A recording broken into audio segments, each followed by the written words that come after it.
We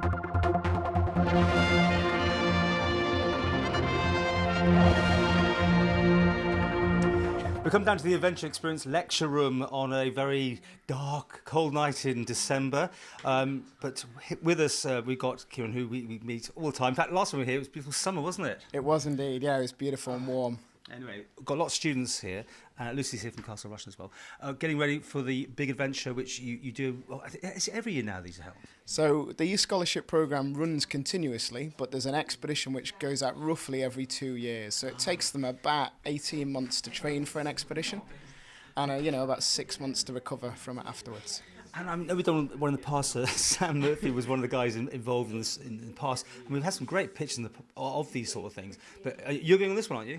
Yeah, so I'm gonna lead this one. Last one was the first one I hadn't actually led within the programme, because I left that to Sam and Becca, who had come through the youth scholarship programme and then on to lead them, which was exceptionally good to see. So yeah, I'm gonna lead this one with my sister Kerry and the team we've got here. We've got 8 from different secondary schools from the Isle of Man. They're a brilliant crew. Well, let's hear about it. What sort of planning are you doing here, for instance, tonight?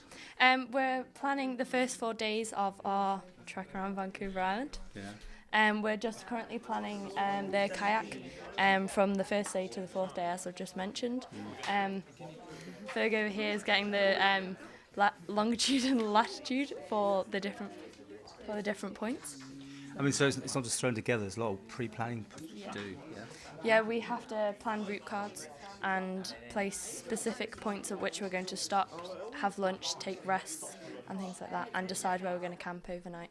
What made you want to do this? I like that it's something different. We've done kayaking, coast-steering, hiking and things like this, and it's not really, you don't get to do it all the time, like we don't do it within school. It's just your generic sports in school, whereas this is something really different.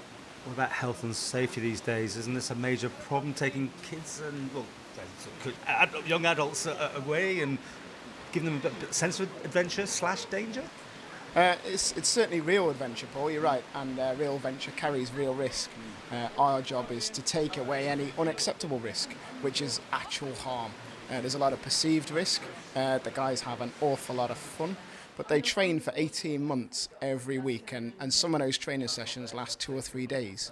I mean, by the time they leave, they're going to have circumnavigated the Isle of Man, which, to be honest, is probably tougher than what they're going to do out there on a daily basis. They'll do anything from team building to coast steering, gorge scrambling, rock climbing. They'll do a lot of navigation. And together as a team, they're getting quite tight now. By the time we go, they'll be really, really good. Well, we've seen pictures of previous adventures here, but also on the Isle of Man, these shots now of them coast steering, isn't it? Yeah, so they've been coast steering off a few different locations. This is one off Peel, seeing here. And also there's some good sea kayaking we've been doing with them. And like I say, you'll see a few shots here of a bit of gorge scrambling too. So they've had quite a lot of excitement, and right now they're still turning up every week in the winter, where we'll get out. We'll be off to do some night navigation today after doing a bit of route planning. Next week, no doubt, we'll be out doing something more on the water, probably do a night paddle with them. So we've done a few of them. Yeah, they're... That's brilliant. Now, if people are watching this and they're coming up through schools and they think, I'd like to have a go at this in future, how do they get involved? Well, we approach every secondary school on the Isle of Man with what we're doing, and they either offer us to come in and speak to the students or pass the message on via email. And we also put a press release out that it's happening. So really you have to be ear to the ground and be ready to go. But anyone who is decided to further their education, so they're currently doing their A-levels or in that kind of age, and then they train right throughout that period. And does it cost a lot of money?